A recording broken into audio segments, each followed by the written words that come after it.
sermon session is so important because when we don't have a quiet spirit, we get loud. And when we don't have a gentle spirit, we can get harsh.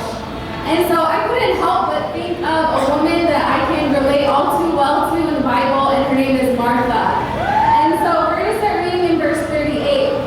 As Jesus and his disciples were on their way, he came to a village where a woman named Martha opened her home to him. She had a sister called Mary who sat at the Lord's feet listening to what he said. But Martha was distracted by all the preparations that had to be made. She came to him and asked, "Lord, don't you care that my sister has left me to do the work by myself? Tell her to help me." "Martha, Martha," the Lord answered, "you are worried and upset about many things, but few things are needed, or indeed only one. And Mary has chosen what is better, and it will not be taken away from her." Wow, so here we see Martha. She's a dutiful, serving sister, something that we all strive to be, and she's under a lot of pressure. I mean, the Savior of the world is coming over her house for dinner, and she's the host. So she's cleaning, she's cooking, she's making all these preparations, and what do you know? She looks over at her sister, and she's doing nothing.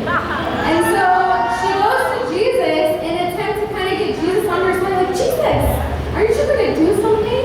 And surprise, surprise, Jesus disciples her. And I can imagine that in this moment, Martha was probably feeling extremely misunderstood. But what we learn here is that it wasn't Jesus who misunderstood Martha, it was Martha who misunderstood him. It was Martha who misunderstood what Jesus could do and what truly mattered most. There's no account of how the rest of the night went, but I'm going to take a wild guess and say that it probably went awesome. Because that's usually what happens, right? When we have all these events, Bible talk, guests over our house, awesome workshops, we can be kind of frantic and freaking out. And at the end of the day, God always takes care of everything. Am I right? And I just got to say that the world is full of stressed out and anxious women. I looked up a stat. There's an estimated 264 million people worldwide who suffer from an anxiety disorder. And what does that stem from? It stems from the need to control, which stems from fear at the end of the day. And I believe that Martha was probably fearful. Is this dinner going to tank? You know, what are the disciples going to think of me? What is Jesus going to think of me?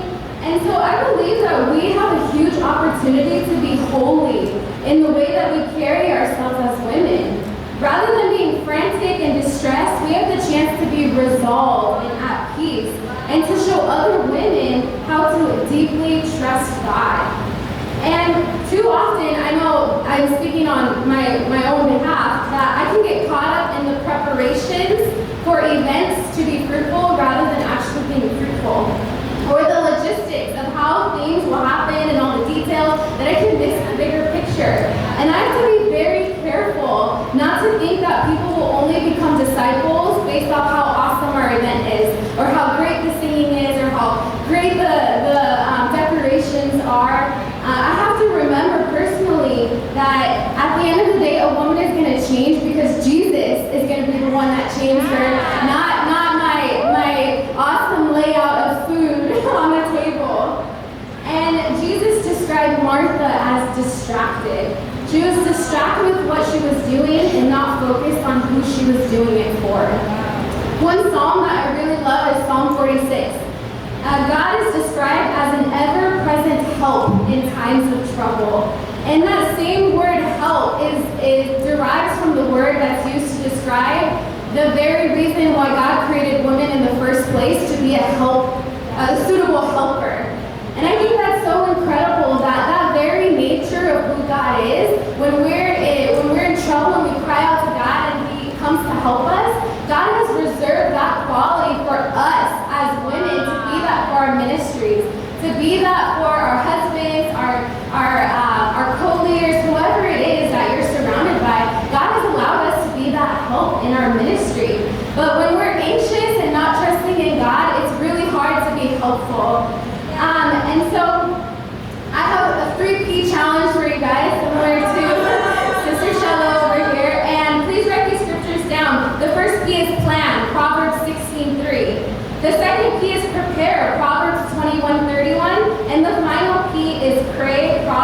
19:21. And I don't have time to read it, but in Psalm 46, the Voice translation, it talks about how the world can literally be crumbling. And when we are trusting in God, we are sure and fearless.